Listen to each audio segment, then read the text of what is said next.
Hello everyone and welcome back to the channel. So the film look is everywhere these days and everyone absolutely loves it, but it's not accessible to all, it's quite expensive. So if we can try and replicate that in the digital format, then I'm all for that, and it's an absolute game changer.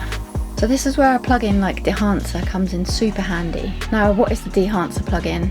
It's something you can add into your editing software to give those film-like looks, and it's just designed to replicate that analog look and add in things like film grain, halation, bloom, amongst other things.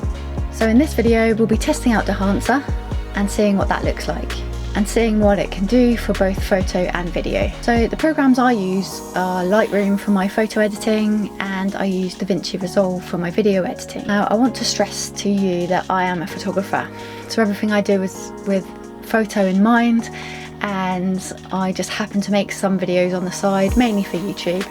And also, before we kick things off, full disclosure, Dehancer sent me an email and reached out if I'd like to try out their product and make a review for my channel, and then they'll give me access to the full subscription. So I've been playing around with it for a couple of weeks and I'm happy to be able to share this video with you. So it's important to stress that I'm not paid to make this video, and therefore all opinions are my own. And it's also important to tell you exactly what they'd asked from me.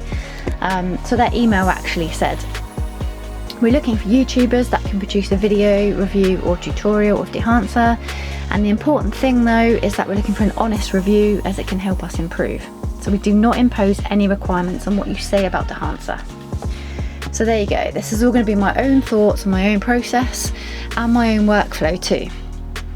And I've only been playing around with it for a couple of weeks really, so I'm sure there's so many other elements that I've not even delved into. So this is a really simple process and my own simple workflow. And also the team have kindly given me a discount, which I can share a code with you guys. If you'd like 10% off their products, you can use the code EmilyE at the checkout. So I'll put all the link in the description, all the information about that for you as well. And it's also worth saying that it's not just a plugin for the programs that I use. The list of programs that you can use it on is DaVinci Resolve, Final Cut Pro, Premiere Pro, Lightroom, Photoshop, Capture One, Affinity Photo.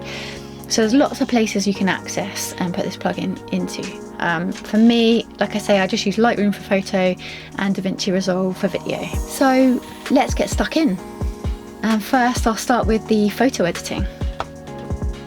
So jumping into Lightroom, I've got a couple of photos here that I can show you where I've already applied my own edits here in Lightroom, but then we can jump into Dehancer from here. So it's just a case of having the photo up, right clicking and edit in Dehancer Lightroom plugin. So we'll choose our file options. So I'm going to keep any Lightroom adjustments that I've made.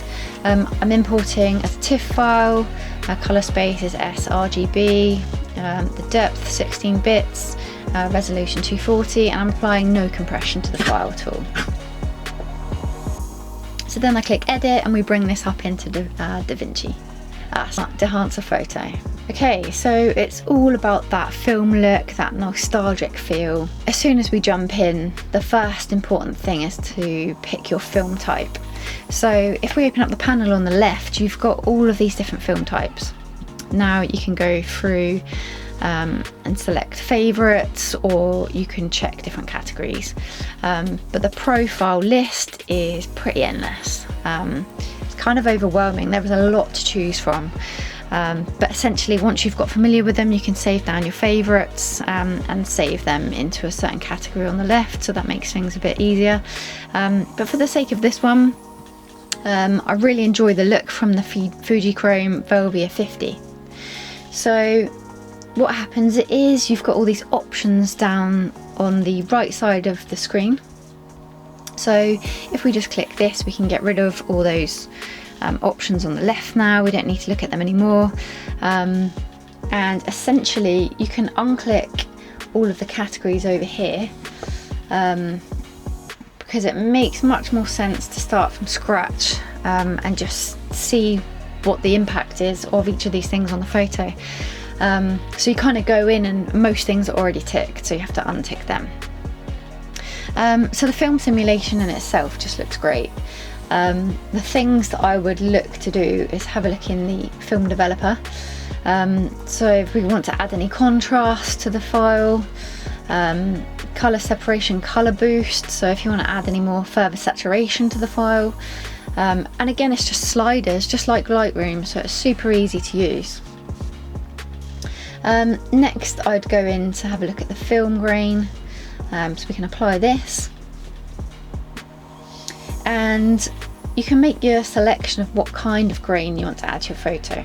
So probably won't add too much, keep it quite simple. So I've gone with 8mm ISO 50,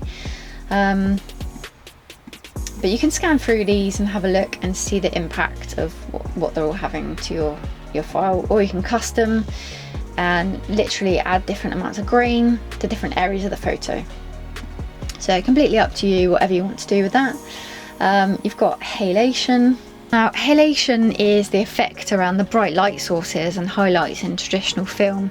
It's caused by like the light reflecting and scattering across the film, and that used to be seen as a bit of a flaw, but these days we all love it because it produces that soft, dreamy effect. So these kind of sliders are already set to these standards, which you can go through and you can just change completely. So as you can see from up here, in the pier, there's some red sections. Now that's partly caused by the colour tone and the colour palette behind the pier, but also I think this is causing it to look a bit more impactful up here. So I'm probably going to put this about midway.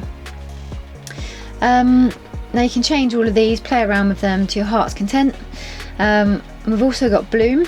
Bloom is quite similar really, so this is like a visual effect where light from the bright areas tends to scatter and bleed into surrounding areas. Again, it's quite a dreamy effect and just gives a bit of an ethereal glow, so it's something again that we all really enjoy. So I've added a bit of bloom. We can check out the highlights, again the source limiter, whether we want a lot of that, whether we want to limit that coming in. So yeah, there's lots of sliders for you to play around with basically and just see what that looks like. We've got other things like film damage if you want to add scratches to the file. Overscan is, I can show you that, it's like this framing to the image. It doesn't really work to this particular file, if I'm honest, to the orientation of the photograph, but it's still really cool kind of framing, film framing that you can get there. And also the vignette. So I've only made minor adjustments really, but then if you want to see the changes and the impact, so this was the original photograph and this is the photograph including the changes. So what I really like about it is all the colour and softness in this area in particular. So if we have a look again from start to the finish, I quite like the way the blues are impacted. And like I say, these soft areas out in the water. So I'm happy with that. It's only some small adjustments, but it's given it a nice film look. So then all we need to do is click OK, and it will take us directly back into Lightroom. Here we have the files, and you can see before, that was the original file, and then this is afterwards. So yeah, some really simple changes, but a really lovely edit, and something that I've really enjoyed playing around with my photographs.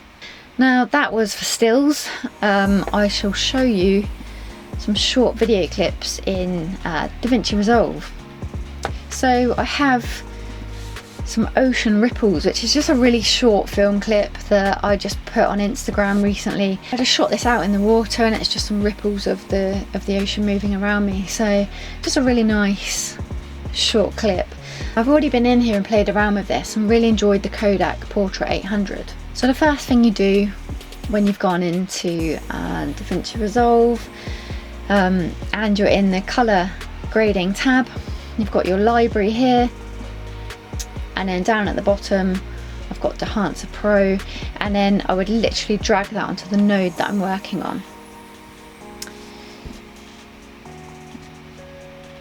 So this shows you, it's already pulled in one of the film presets, but if I go into any others, you can see the change and the impact of that from any given file. So I do really enjoy the Kodak Portrait, so we'll stick with this one, just have a play around with and have a look at the options. So everything again is already ticked mostly as enabled. So a good place to start is actually disabling these and just seeing the impact without those added.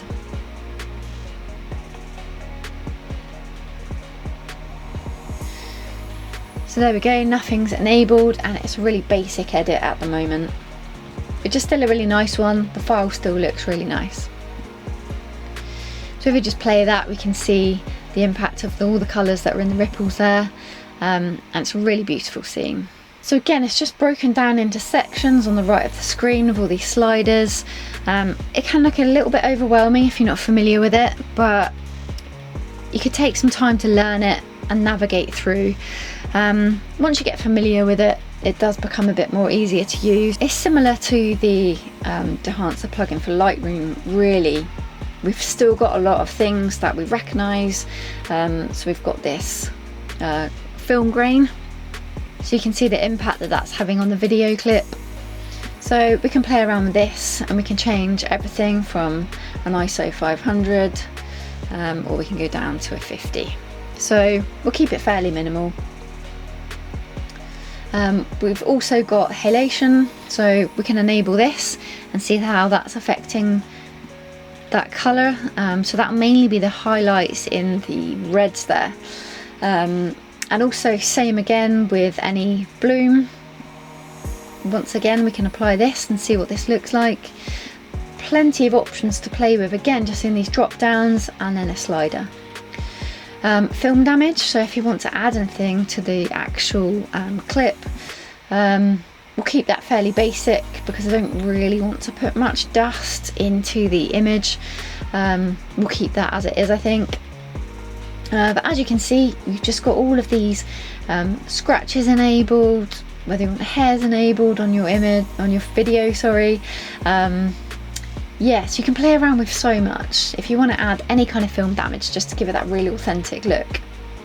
And again, we have this overscan option where if you wanted to add in any kind of framing to your image or anything like that. So if we click enabled, we can have a look through these. So as you can see, pretty cool, lots of framing. But for this particular file, do we want that included? You know, it's just one of those things, personal preference if you want to include it. So we'll just go for something quite wide.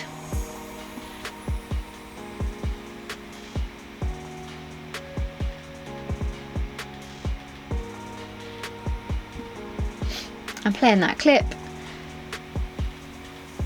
you can see the impact that it's having.